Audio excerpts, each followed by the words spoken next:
Ilay podcast. Mianatra miaraka mianatra.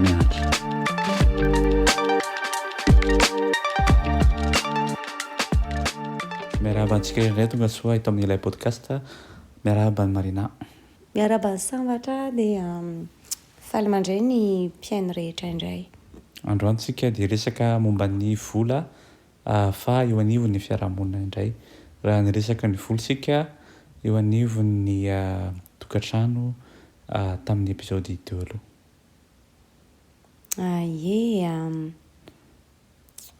Raha miverina kely amin'ny resantsika iny tsika moa zany mamintina dia hita hoe ilaina tokoa ny vola amin'ny fandrindrana ny tokantrano ary tsy eo amin'izay lafin'izay ihany no ilana azy fa eo amin'ny lafim-piainana rehetra dia izay no mahatonga azy hoe eo anivon'ny fiarahamonina. Ka hozatra ny fiainana izy tsika tamin'iny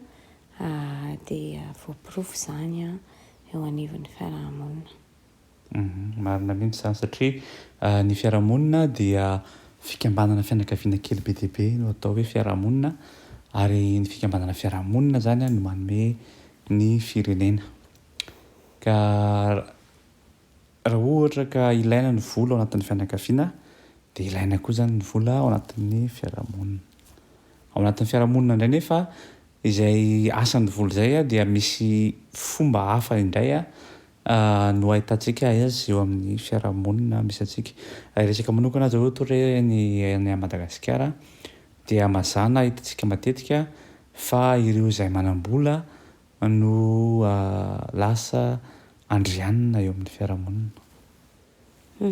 Marina mihitsy izany. Somary miverina kely amin'ilay resaka tamintsika fandaharana tamin'ilay resaka valeur moa zany izy ity, satria misy fitohizany ny zavatra rehetra ifampiresahantsika eto. Dia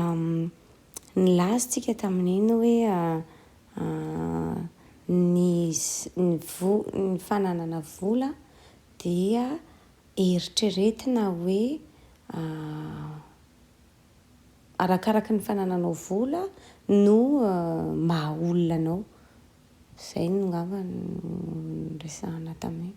Hoe betsaka no mieritreritra an'izay nefa tsy izay no tokony ho izy. Hanika ny olona manam-bola sy manan-karena no mazana jerena, karakaraina, hajaina kokoa noho ny olona tsy manana vola. Nefa tsy ny fananan'olona vola no maha olona tsara azy, fa ny olona tsara dia olona tsara foana na manam-bola na tsy manam-bola. Izany hoe fitaovana ozintsika tamin'iny, fitaovana tokony hahafahana manao zavatra sy manatotosa zavatra ny vola, fa tsy natao mihitsy hoe ametrahana na hoe amerana, mesurena zany ny maha-olona. Zay. Marina mihitsy izany, ary ataoko angamba fa ny tena misongadina indrindra io any amin'ny firenena mahantra matetika. Raha aty amin'ny firenena atao hoe mandroso tsy dia hita loatra izay fomba fisokajiana loatra ny olona manam-bola hoe eo ambony kokoa izay, satria raha jerena ety ivelany ny olona ny atao hoe manam-bola sy ny olona normal dia tsy dia hitanao loatra ny mampiavaka ny olona manam-bola sy ny olona tsy manam-bola be loatra zany. Ka aty zany aty Eropa moa zany, aty France moa zany tsika zao no raha atao ohatra dia tsy dia hita loatra zany izay, fa any Madagasikara zany tena hitanao mihitsy ilay tsy fitoviana, satria ny manan-kare dia tena hitanao mihitsy hoe tena manan-kare be mihitsy ary ny mahantra dia tena mahantra be mihitsy. Izany hoe ilay elanelana eo amin'ireo fiarahamonina anankiroa ireo zany dia tena ngeza dia ngeza tokoa any, ka na zareo samy zareo tsy mifanerasera intsony ireo fiarahamonina anankiroa ireo zany. Dia any ka hita be loatra ilay izy any Madagasikara hoe raha misy olona anankiray manan-karena zany tonga dia malaza automatique eo amin'ny tanàna anankiray na quartier anankiray na firenena anankiray mihitsy aza. Marina mihitsy izay ka. Marina mihitsy izay, ary misy paralela kely tonga to an-tsaiko eto ohatran'ny hoe raha ohatra ianao zao mametra valeurana zavatra ohatra hoe maky ianao inona re zany ny fiara tena tsara be ohatra hoe maky ianao ohatra hoe Ferrari dia asianao 4L akaikiny eo dia le Ferrari no manintona ny olona satria ny ao anatin'ny fisainana ataoko hoe iraisan'ny firenena ny olona ao anatin'ny firenena ao anatin'ny imaginaireny zany dia hoe iny no lafo indrindra zany hoe lafo vidy ka rehefa lafo vidy zany dia tsara kokoa foana noho ny tsy lafo vidy dia ohatr'izay raha ohatra indray afaka atao koa izay fanoaran'izay amin'ny resaka akanjo marika tsy haiko ny marika zao marika iny tena tsara iny retsy tsy marika tsisy dikany iny faux iny zao iny dia rehefa mipetraka ohatr'izay amin'ny zavatra rehetra ny valeur dia lasa apetraka amin'ilay olona koa izay dia izay koa no mampatonga an'ilay olona hoe rehefa manana izy dia lasa tao voasitony ny olona lasa mitarika admiration an'olona le admiration an'ny hafa izy dia lasa mahazo an'izay popularité teneninao izay hoe lasa tao ohatrany malaza eo amin'ny tanàna eo anivon'ny firenena mihitsy ary indraindray satria misy an'izay valeur apetraka izay mihitsy hoe ny lafo dia tsara. Iverina kely tenao teo hoe resaka Lamborghini na Ferrari lafo kokoa misy 4L dia ilay fiara Lamborghini na Ferrari no manintona ny olona kokoa. Ina moa nefa ny tena ilaina ny fiara? Ny ilaina ny fiara dia miala eo amin'ny toerana iray ianao mankany amin'ny toerana anankiray. Zany hoe vitany 4L koa izay. Fa no ilay imaginaire na ilay no eritreretina fa marina dia mieritreritra zany ny olona rehetra fa tsara kokoa ny manana Lamborghini na Ferrari noho ny manana 4L. Resaka teo koa le hoe resaka hoe marika na tsy marika. Zany hoe amin'izao fotoana izao zany mividy mihitsy ny olona marika tsy tena izy faux zany mba ahafahany mampiseho fa olona manana valeur koa izy. Zany hoe ilay valeur izay ananany zany dia apetrany amin'ny ohatra ny poketra hoentiny na ny akanjo anaovany na dia faux ara ireo akanjo sy poketra ireo. Marina mihitsy zany ka ary zay le inona ny azo lazana zany zay le fitaka mihitsy izay zavatra izay be dia be mihitsy ny olona voafitaka izay zavatra izay satria voavily amin'le zavatra tena tokony ho izy zany hoe le utilité an'le zavatra napetraka amboalohany lasa voavily any amin'ny zavatra hafa raha ohatra zao hoe ny akanjo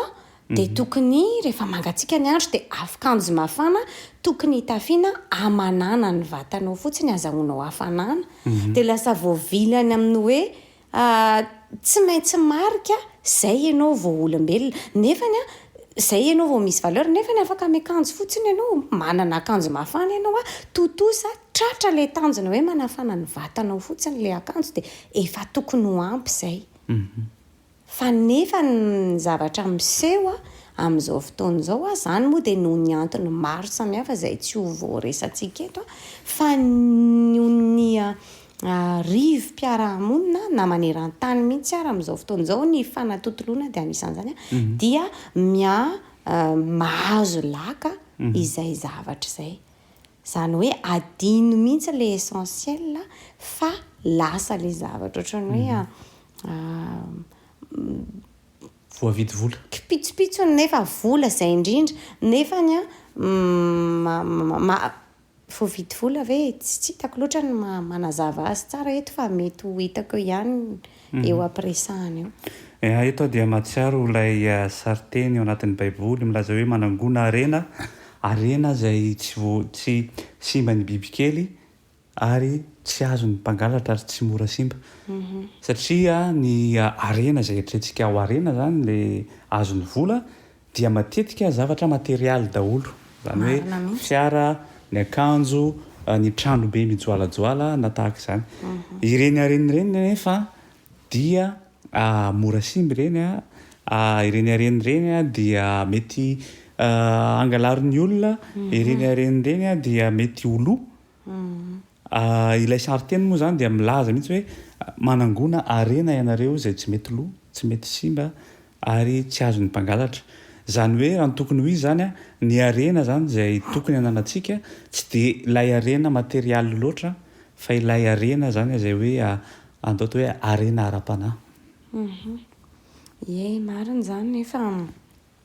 ny zava-misy dia lasa zay arena ara-materialy zay no la ara-pahamehana fa tsy le arena ara-panahy intsony voahitsaka tanteraka mihitsy ary le arena ara-panahy satria ny arena ara-panahy dia afaka hoaritsika amin'ny hoe fitiavana afaka hoaritsika amin'ny hoe fitsinjovana ny hafa afaka hoaritsika amin'izany ka rehefa le vola iny no lasa ohatrany hoe mibaiko na topoina dia voahitsaka koa reo zavatra reo arena tsy ara-materialy fa atao hoe ara-panahy rehetra reo ka anisan'ny voka-dratsiny vola izay zavatra izay voahitsaka koa ny fihavanana miverina kely eto hoe ny fihavanana zay apetraka homamintsika malagasy sy ho atoavana dia lasa voahitsaka koa noho ny arena satria maninona be dia be mihitsy ny mifaninana samy manan-karena manana an'izao ihany na dia tsy maintsy manana an'iny koa zay manana an'izao ihany dia lasa fifaninanana le izy indraindray ary tsy mifampijery-tsony na dia mpihavana ary satria ny sasany efa lasa nanan-karena be ary ny sasany nenahantra ka tsy dia tiana loatra hifaneraserana intsony be dia be ny zavatra miseho ny tranga miseho ohatr' izany amin'ny malagasy ary mampalahelo dia mampalahelo tokoa fa ny zavatra mila antonana saina dia ny hoe tsara no manana ny ampy tsisy maharatsy mihitsy ny miasa mba hanananao ny ampy mba hanananao vola ahafahanao mba manao zavatra fa mila mitandrina kosa sao lasa sanatria iny no tomponao ka anadinonao na hialanao amin'ny zavatra zay tena essentiel zay le hoe tsy misy afaka manompotompo anankiroa ny ao anaty baiboly zay fa na Andriamanitra na ny vola ny tomponao zay moa zany ho an'ny olona mino an'Andriamanitra ho an'ny olona ny safidy ino an'Andriamanitra dia zay no fanoharana azo atao fa na ho an'ireo olona hoe tsy manana finoana manokana ary na tsy mino an'Andriamanitra dia mbola mipetraka ihany zay réalité zay hoe rehefa ny vola no lasa enjehinao sy tomponao loatra tsy maintsy misy amin'io arena tsy materialy io tsy maintsy misy voahitsaka ao miverina kely amin'ny resaka fiarahamonina indrindra misy ilay ohabolana manao hoe ny omby mahitsy le lafiny namana zany hoe rehefa tsy manana ianao na rehefa tsy mitovy amin'ilay eritreretina hoe ambony dia matetika no voahitsakitsaka mihitsy ny zoanao ary eto dia mahita hoe araka rehefa ndraisantsika ihany koa tamin'ny episody teo aloha ny fanararaotana indrindraindrindra lasa misy zany zay manararoatra zay misy manao le hoe tsindrio fa lavo ny ampiarabelona ary very tanteraka zany ilay asina maha-olombelona ny olona anankiray rehefa sokajina izy fa mahantra rehefa sokajina izy fa tsy manana dia ilay asina maha-olombelona zany tsy misy intsony zany hoe azo atao amin'ny daholo ny zavatra mandoto hoe tsy fanao amin'ny olombelona rehetra mety mahita izany ohatra zany tsika amin'ny fiarahamonina misy antsika be dia be angambany efa entsika any amin'ny firenena maro samihafa ny malagasy zay voahitsakitsaka tanteraka ny zony any ivelany any miasa satria efa tsy considerena ohatra ny olombelona intsony izy ireny satria noho ny vola zany a dia nambetraka zareo fa ny olona zay tsy manam-bola dia tsy azo iverina ho olombelona intsony. Nametraka akory zareo hoe satria izy no manome vola dia manana fahefana tanteraka amin'ny zavatra rehetra izy amin'ilay olona izay omeny vola. Dia izay zavatra izay zany tena hoe voka-dratsy ny vola mihitsy izay tsara ho fatarana. Eto izao dia mahita koa hoe betsaka ny ankizivavy na ankizilahy, zanakavavy na zanakalahy alefa mihitsy tahaka ny hoe mivaritena na mivaritena sarotsarony mba hahazahoana vola. Betsaka koa ny mbola ohatran'izany. Ka izay ilay fiatraikan'ilay vola sarotra dia sarotra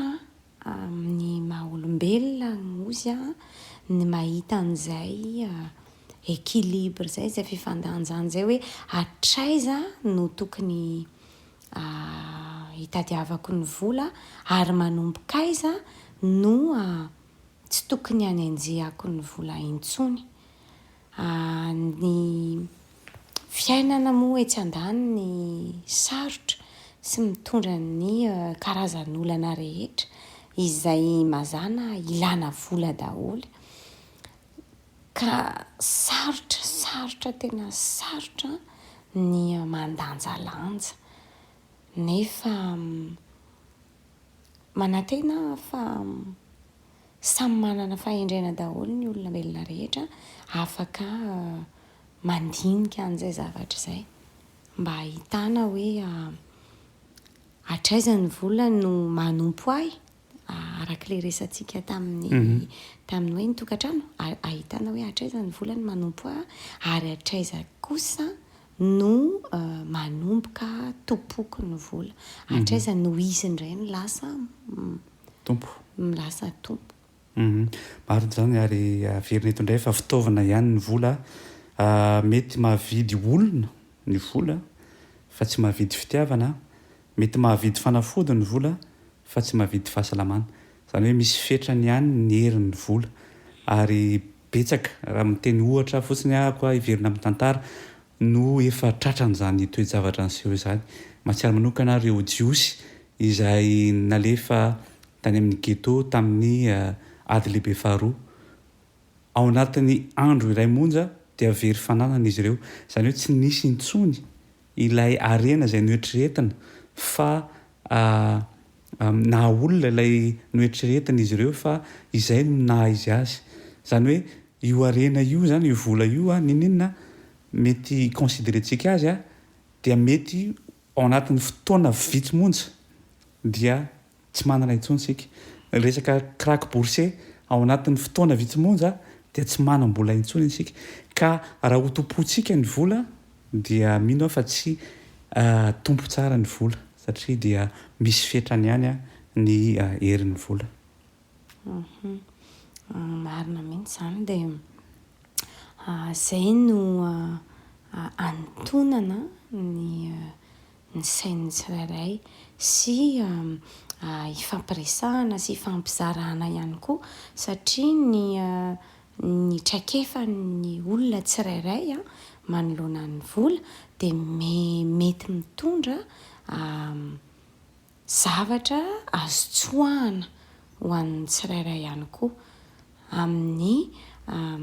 fitondrana, fitantanana, fieritreretana ny momba ny vola sy ny fiainana, ny momba ny fampiasana ny vola eo anivon'ny fiainantsika andavanandro na any an-tokantrano zany na any amin'ny fiarahamonina araka ny resantsika tao, fa ahaizantsika mandanjalanja ihany koa ny eo amin'ny lafin'ny fiasana, lafin'ny asa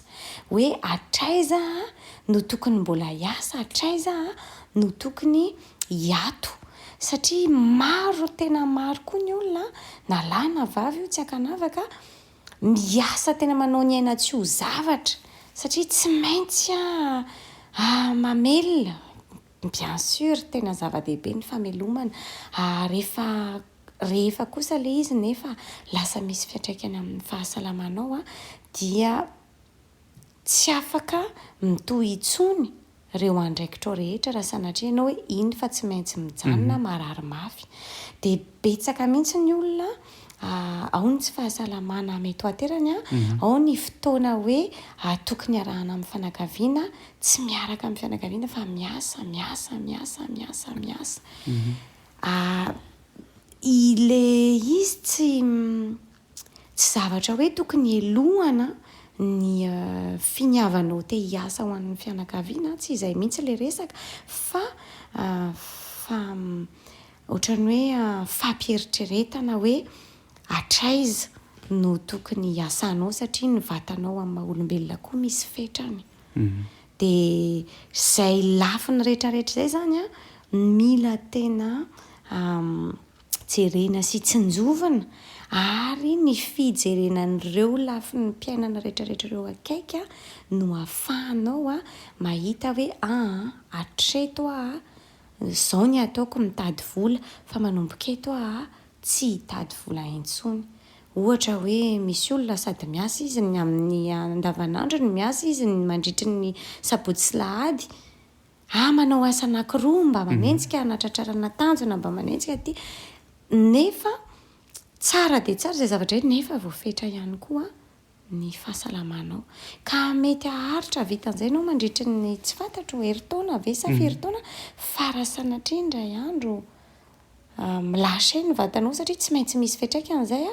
dia lasa voamafy ianao satria ny vola rehetra mety azonao nandritry ny 10 taona raha sanatria marary tampoka ianao mety ho lany hitsabonao anao indray nefa ny fotoana koa mandeha mety tsy mahita ny zanakao mialabe ianao ohatra fa any ampiasana foana mety tsy fotoana mba tokony fampizarana tamin'ny vady mety tsy nisy mihitsy izay mety miteraka zavatra fa olana indray zany akote. Dia tsara fotsiny izany mahafantatra hoe tsy ao anatin'ny tokantrano ihany fa amin'ny lafiny hafa koa dia tena amin'ny sehatra hafa koa dia misy vokatra ratsy ny vola. Dia izay no anisany ohatran'ny hoe mamerimberina moa izany angamitsika fa averimberina mihitsy ampahitana hoe ratsy ny vola apartirana un certain stade. Amiaranantsika azy angamba dia ity misy ilay ohabolana izay manao hoe aleo very tsikalakalam-bola toy izay very tsikalalam-pihavanana. Ny taolo taloha ny fahendrena malagasy dia efa nametraka hatrany dia ny voalohany fa misy fetra ny vola ary fitaovana ihany averina indray ny vola fa misy ny arena zany izay tsy voavidy vola dia ireo arena tsy voavidy vola ireo no tokony hokatsahantsika. Dia mametraka ny veloma indray izahay amintsika rehetra mandra-pitafa indray. Samy salama ary dia samy mandray izay tandrefy azy dia mandra-piresaka indray sambatra mandra-piona indray amin'ny mpanaraka rehetra.